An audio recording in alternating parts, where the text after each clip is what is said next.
Bryan Duffett. Can we put this right up there? I'm gonna take it out.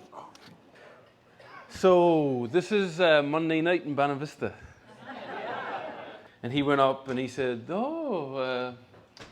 what should I get? And immediately the local guy said, the sub. Buddy, you got everything you need. But there's also some storytellers in the room tonight. And the storytellers know what's on the go. The piece of wood is my gun. I'm placing it on stage in Act 1. And true to the rules of storytelling, the gun that gets placed on stage in Act 1 must be fired by Act 3. And spoiler alert, I'm reading 3 poems tonight. So if I've done my job, by the time I get to that 3rd one, you're going to understand the piece of wood as my grand finale. But that's about 12 minutes and 45 seconds away. My name is Bryan Duffett. I come from a small town. You might be familiar with it. It's the type of place where early on in life, people are placed into their boxes. They're placed into their lanes. If you step outside of the box, you risk judgment. If you step outside of the box, I risked getting my ass kicked. And as a kid, as a youngster, I wasn't courageous enough for any sort of lifestyle beyond the borderlines of absolute social acceptance. So I spent the first 25 years of my life trying to be as normal as possible. When I started to realize that all of that judgment and stuff, it was really all just in my own head. I made it all up. So once I figured that out, I started to experiment a little bit with things like speaking my mind and being bold and being different. Speaking my mind, being bold, and being different. And when it comes to shit like that, writing is the perfect tool. It was nothing fancy. I started as a shitty blogger. But look at me now. I'm still a shitty blogger. But I'm a shitty blogger with 10 years of shitty blogging experience. This is a poem that I wrote about friendship. So in my view, there's 2 types of friends. There's old friends and there's new friends. For example, if you tell your new friend that you got a book of poetry coming out, they'll look at you and they'll say, oh, tell me about it. And if you tell your old friend that you got a book of poetry coming out, they'll look at you and they'll say, huh, you're not a poet. I type all my poems on a computer that I got at home. So I took a typing course in school, so I got something to fall back on if the poetry doesn't work out.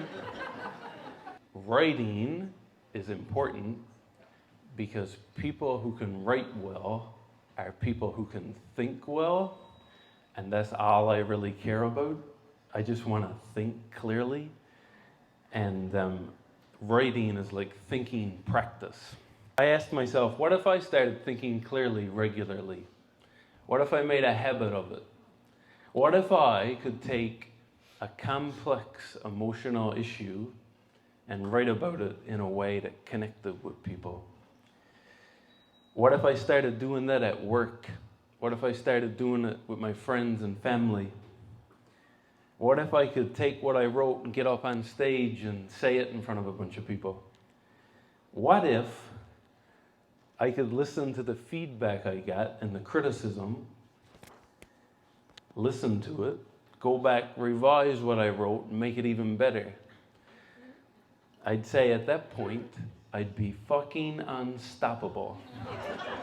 By the way, this is from a book that I wrote and released last year called The Blades Beneath My Feet, a book of poetry.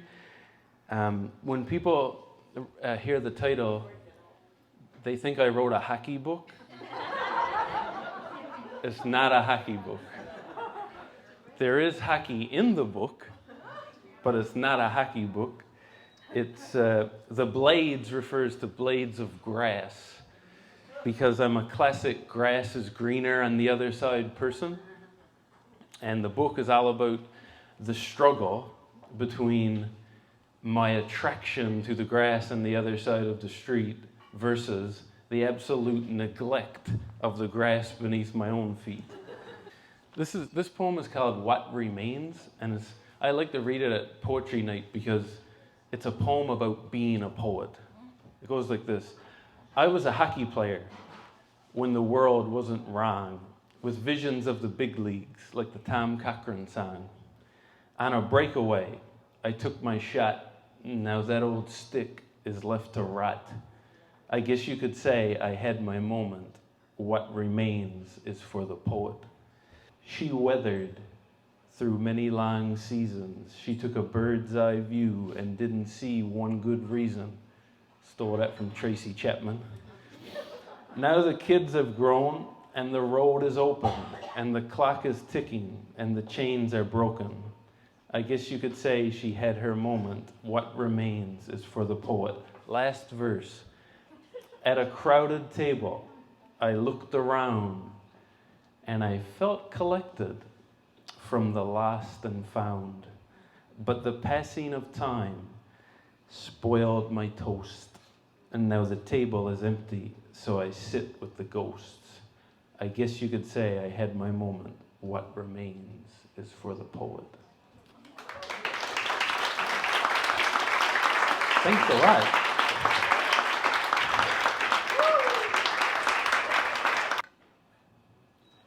Everything I write comes from a place of suffering.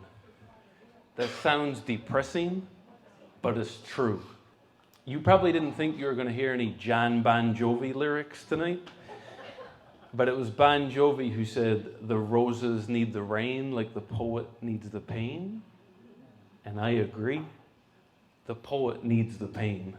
You'll understand then why 2023 was a particularly challenging year for me creatively.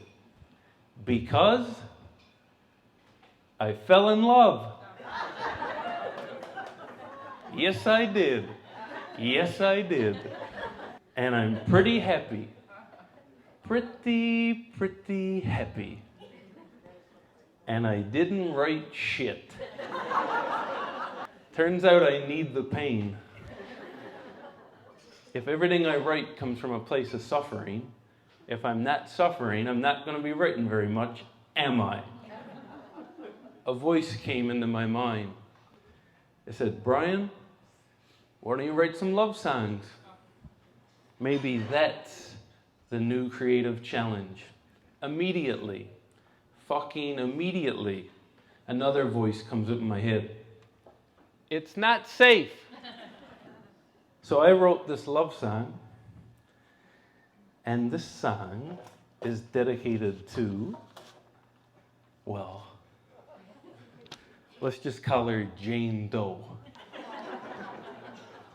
I'm not trying to embarrass anybody here tonight.